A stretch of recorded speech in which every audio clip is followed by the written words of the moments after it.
All right, so are you ready for this? We are going deep on some global stuff today. You listeners have sent in some really interesting stuff, and I'll be honest, it's got us thinking. Yeah. Like population and poverty, and the future of the planet, it's all kind of connected, right? And we're here to unpack it all. Yeah. And, a lot of us, I think, have these assumptions about these issues, right? Like shaped by the things we read or hear in the news. But it's interesting when you look at the actual data, it gets more complicated. It does. It does. You might think. Yeah, and we're going to kick things off today with excerpts from a YouTube video that you shared. Maybe. It's called The Population Myth. Yeah. By Hans Rosling, the statistician.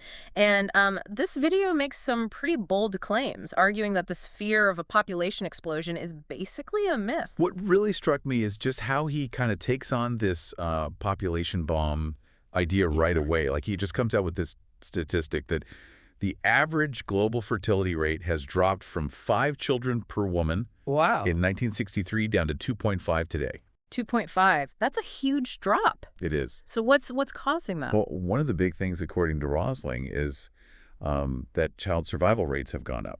Oh, okay. So when parents know their kids are going to live, they tend to have fewer children. So it's almost like a shift in thinking then. Yeah. Driven by, better health care and living conditions and Exactly. yeah. He uses the example of Bangladesh, which Oh. is, a country that's often used as an example for overpopulation. And he tells this story of Hanan, a man whose parents lost 3 children when they were babies. And this was, very common just a few decades ago. Yeah. Heartbreaking. Yeah. But things are really different in Bangladesh today, aren't they? Oh, yeah, completely. So what's changed? Well, now child mortality in Bangladesh has gone way down. Mhm. And we see, a similar decrease in family size, right? Yeah. It just shows how economic development, social progress, it all actually helps to stabilize the population. Interesting, yeah. And it's a point that Rosling emphasizes with this idea of what he calls peak child. Right. Basically saying that the number of children in the world has leveled off at about 2 billion. And that's expected to stay pretty steady, Wow. which is, I think a really big deal that often gets kind of missed when we're talking about population growth. Yeah, that makes sense. But I'm guessing there's a bit of a catch here, right? Because even with stable birth rates, the global population is still going to keep going up for a while, won't it? Yeah, that's where he introduces this idea of what he calls population momentum, or the fill-up effect. And he has this really visual demonstration with foam blocks to explain it. It's like, imagine a stadium with rows of seats, each row representing a different generation. Okay, I can picture that.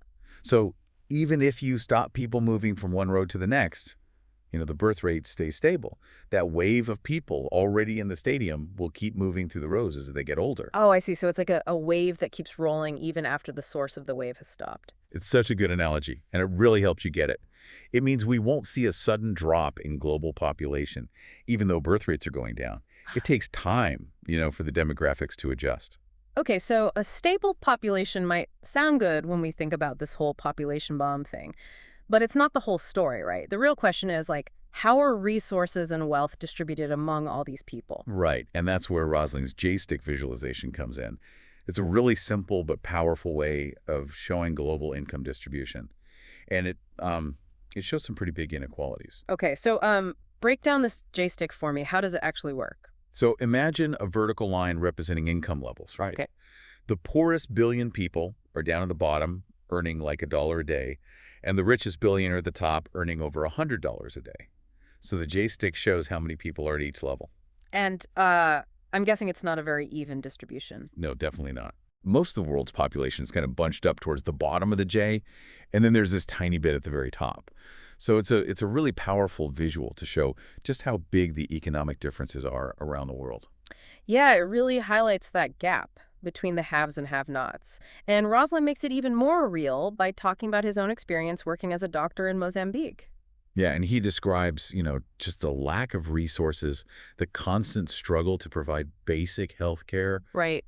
and just the burden that poverty puts on people's lives. It's a world away from the lives of those people at the top of that J-stick. Absolutely. But he did go back to Mozambique later, right?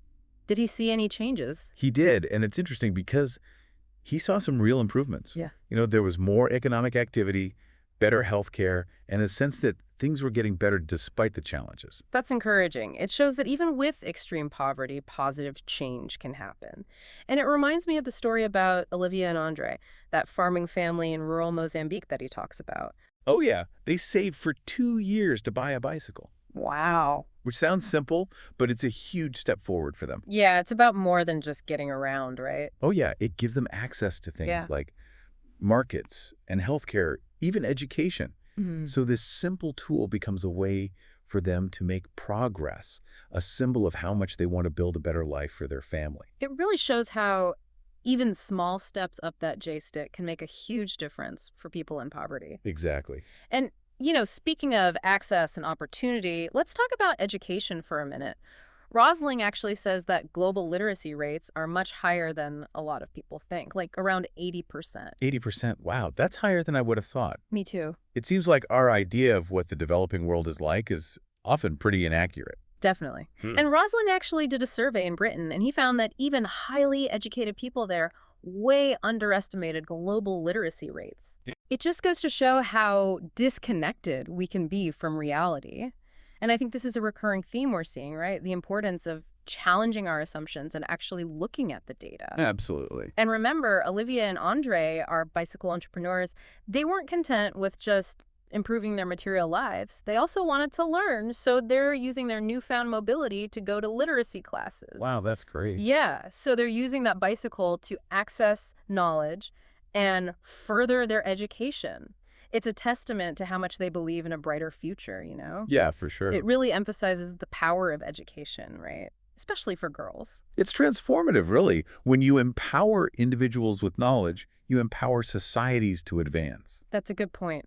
Okay, so we've talked about population growth, poverty, and the importance of education, but there's another big issue we need to address: climate change. Right. And Rosling doesn't shy away from it either. He actually uses the J-stick again to show who's really contributing the most to this crisis. And I bet it's not the people at the bottom. You got it. The data makes it pretty clear. The vast majority of fossil fuel consumption and carbon emissions are coming from the wealthiest people, the ones at the very top. That raises some tricky questions, right? Like, should developing countries be denied the benefits of development, to save the planet, when it's the wealthier nations who cause most of the problem? It's tough, isn't it? Because Rosling argues that people living in poverty deserve the chance to improve their lives, and that the responsibility for reducing emissions should mainly be on the wealthiest nations. Like, the ones who benefited most from fossil fuels should lead the way to a sustainable future. Yeah, that makes sense. It's a shared problem, but the responsibility isn't shared equally. Makes you think about your own energy use, right? Like all our choices and how they impact the planet. For sure. It's about realizing that our personal actions are connected to this bigger picture. It's a lot to take in. Rosling paints a complex picture of the world, and it's not always easy to hear. So is he optimistic about the future? Well, he describes himself as a possibilist, rather than an optimist or a pessimist. Possibilist. I like that. It means, we have the knowledge and the resources to make things better, but it's not a given. We have to make it happen. It's about knowing we can make a difference, that we're not just helpless, But it takes action, right? So what does Rosling suggest we do with this possibilism? Well, that's what we're going to explore next. We'll go deeper into Rosling's call to action and see what this possibilist approach really looks like. Awesome. I am ready for that. This is what the deep dive is all about. Looking at these complicated issues, questioning what we think we know, and searching for that hope, that possibility in a world that can sometimes feel overwhelming. Yeah. It's interesting because when you think about building a better future, it's easy to get caught up in the big solutions, right? All right. But Rosling always brings it back to individual stories. Progress isn't just numbers, it's about real people. Like Olivia and Andre, yeah, their drive to make things better. Exactly. Their investment in that bicycle, it really says something. It does. And, think about the ripple effect they're having. Yeah. They're not just helping themselves, they're helping their local economy. They're inspiring others. It shows that progress can happen even in tough situations. That's true. It makes me think, beyond individual actions, what about governments and institutions? Right. What's their What role? role do they play in all of this? That's a big one because individual effort can only go so far. Rosling argues that access to healthcare, education, infrastructure, these are all super important for getting people out of poverty.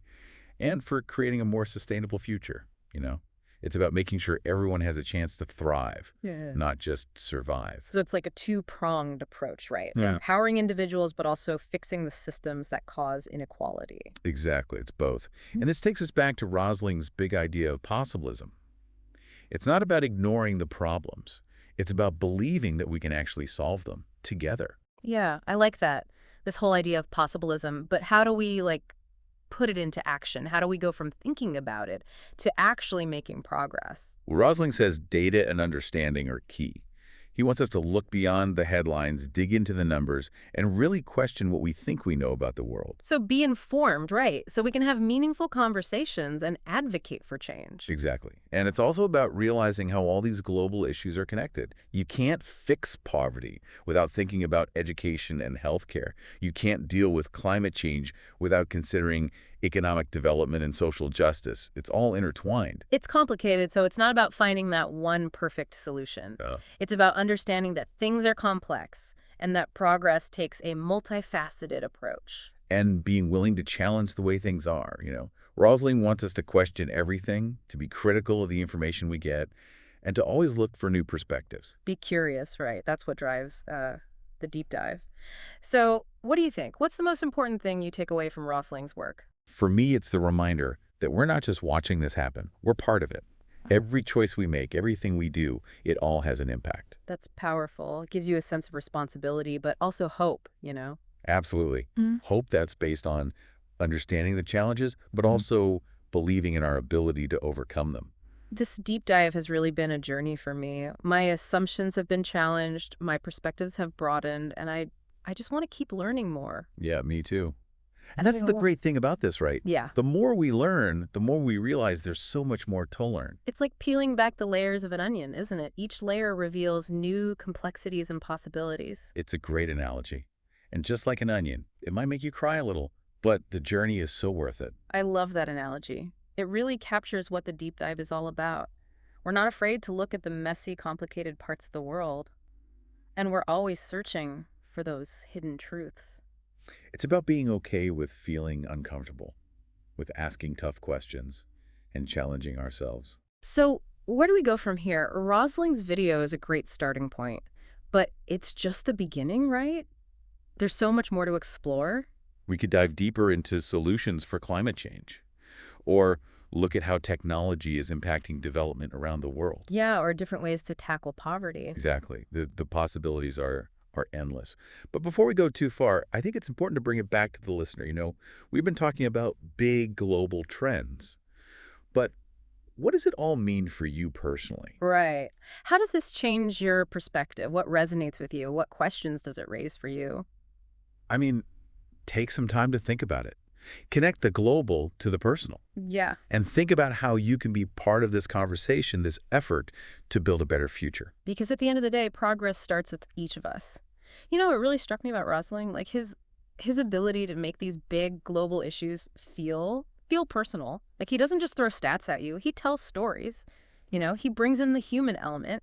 Yeah, it's so important. It's easy to get overwhelmed by the scale of things like global poverty or climate change. Right. But when you hear stories like Hannon's or Olivia and Andre's, you remember, you know, it's about real people with their own hopes and dreams. It reminds we're all connected, right? There's no us and them, just people. Exactly. And that's where this whole idea of possibilism really comes in. Yeah. It's not just understanding the problems, it's about believing we can solve them together. It's about finding that hope, those stories of progress that show us change is possible, even when things seem impossible. Like we see it in the declining child mortality rates, the rising literacy levels, and those individuals like Olivia and Andre who are working so hard to make things better. Yeah, and their stories are so inspiring. They show the power of the human spirit, you know, our ability to adapt and create a better future, even in the toughest situations.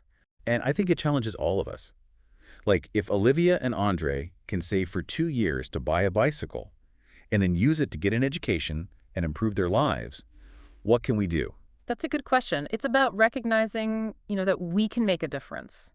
Even a small one. In our own way. Yeah, in our own communities. Exactly. Maybe it's supporting an organization working to reduce poverty, or speaking up for policies that promote sustainability. Right. Or even just educating ourselves and talking about these things with our friends and families. Right, because every action, every conversation, it all contributes to change. It creates a ripple effect. Exactly. And that's what's so inspiring about Rosling's message.